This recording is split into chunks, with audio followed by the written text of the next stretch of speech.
apology, promotion. Is that Cooper? Is it a promotion about Cooper?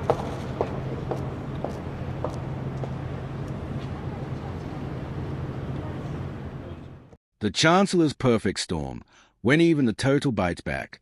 If you're not already subscribed to UK Connors, hit that subscribe button now, because what I'm about to tell you will fundamentally change how you see this government's economic incompetence, and you won't want to miss a single revelation we uncover on this channel. Rachel Reeves is under fire from all directions, and you genuinely won't believe who's turning on her now. Today, the Chancellor must be experiencing the full force of a knockout punch she never saw coming. Yesterday alone, she was systematically dismantled on 3 separate fronts, and I can assure you there are many more devastating blows heading her way. Her systematic trashing of the British economy has absolutely horrified serious establishment figures who have remained diplomatically silent until now, but they are no longer holding back their fury. We're talking about individuals, including a man who has been described as the UK's most powerful non-elected official, finally breaking cover. These aren't simply political adversaries with parliamentary axes to grind or opposition politicians seeking cheap point-scoring opportunities. These are genuine financial powerhouses, titans of industry who are genuinely concerned about the fundamental state of our nation and utterly appalled by what Labour has systematically done to it in barely over a year in power. 12 months ago, witnessing such unprecedented criticism from these quarters would have been absolutely unthinkable, but so much has fundamentally changed since then, and the transformation has been nothing short of catastrophic. Because of Reeves' reckless economic vandalism, taxes have skyrocketed to punitive levels, government spending is spiraling completely out of control, jobs are hemorrhaging at an alarming rate, economic growth has stalled to practically nothing, and our economy finds itself in a demonstrably worse position with each passing day. The damage is becoming impossible to ignore, even for Labour's most loyal defenders. Furthermore, a growing chorus of previously supportive establishment figures have made it abundantly crystal clear exactly who bears responsibility for this economic carnage. It all began with last year's devastating £40 billion budget tax assault that sent shockwaves through every sector of the economy. But here's what should terrify every working family in Britain. With additional punitive levies potentially ranging from £30 billion to an astronomical £50 billion, Reeves is currently preparing what could be an even more destructive tax increase in her autumn budget schedule for November 26. There's a genuine possibility that this economic suicide mission could completely destroy what remains of our fragile recovery. Labour has desperately tried to deflect blame onto the Conservatives, citing global economic instability, supply chain disruptions, anything and everything except their own catastrophic mismanagement.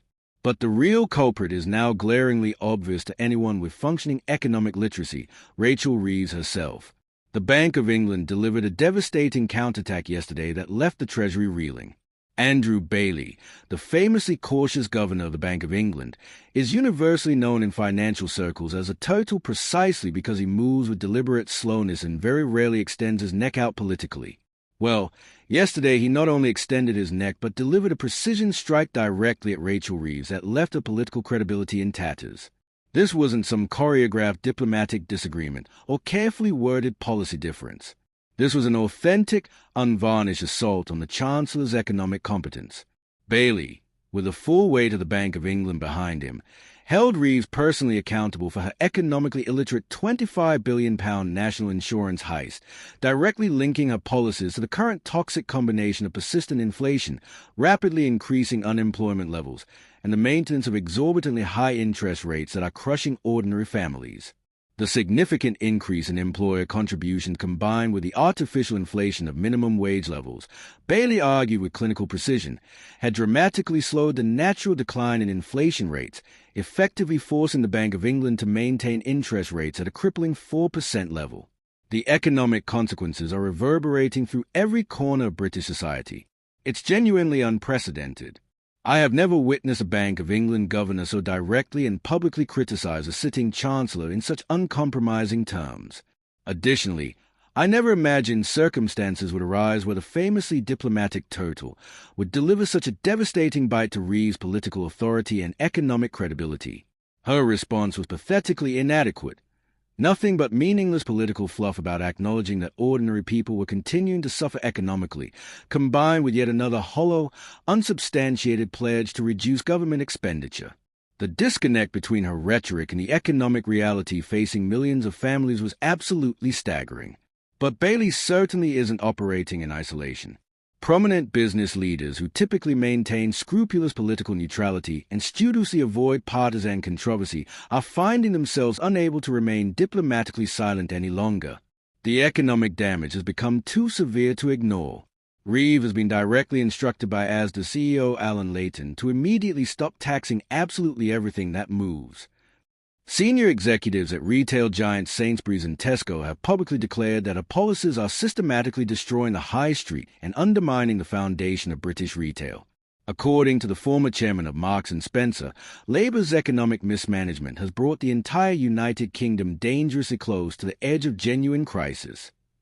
Simon Wolfson, the highly respected CEO of Next, spoke yesterday with characteristic bluntness, and he absolutely pulled no punches in his assessment. As Labour systematically strangles the economy with excessive taxation and bureaucratic red tape, Wolfson, recognized as one of the longest-tenured and most successful CEOs in the FTSE 100, issued a stark warning that the UK is facing potentially years of anemic economic growth that will fundamentally undermine our competitive position globally. Wolfson delivered a scathing critique of the administration's reckless overspending while warning that a second budget tax blitz would inevitably eliminate even more employment opportunities, with younger workers bearing a disproportionate burden of the economic carnage. The generational impact of Labour's economic incompetence cannot be overstated. And if that weren't sufficiently damning, the typically measured and diplomatically cautious Institute for Fiscal Studies broke cover yesterday to issue urgent warnings about the looming economic catastrophe.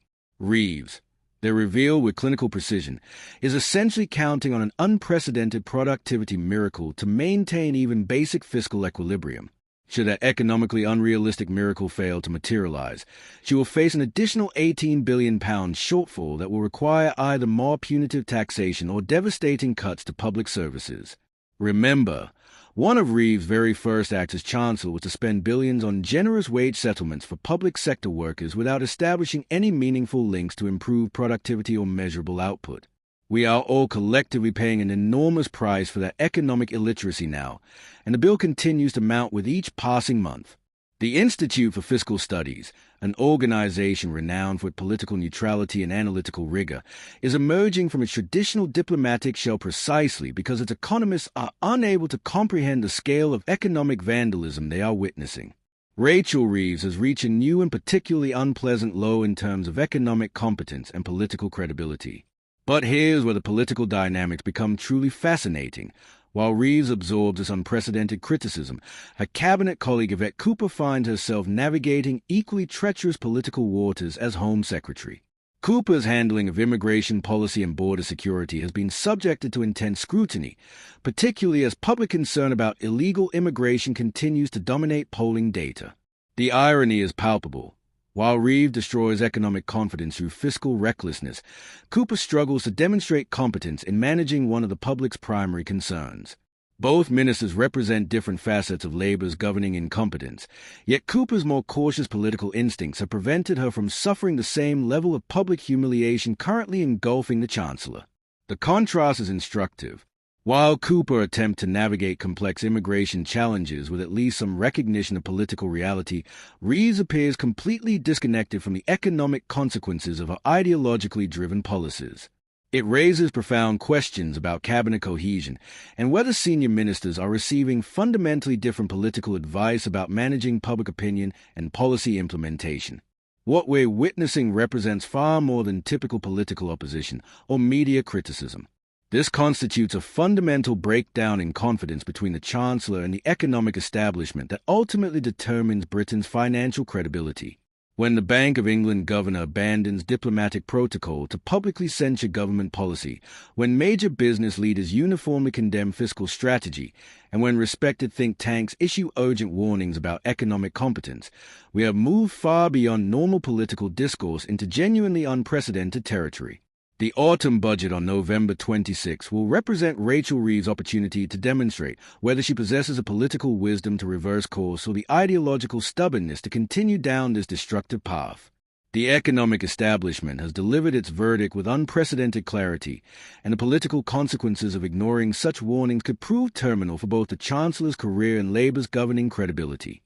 Even the famously patient turtle has finally delivered its bite, and in British politics, when the most cautious voices abandon diplomatic restraint, the writing is invariably on the wall. The question now isn't whether Rachel Reeves can survive this unprecedented assault on her economic credibility, but whether she possesses sufficient political intelligence to recognize that her approach has fundamentally failed and requires immediate, dramatic correction. Make sure you subscribe to UK Connors because we'll be tracking every devastating development in this unfolding political catastrophe. And trust me, you won't want to miss what happens next as the pressure continues to mount on this failing government.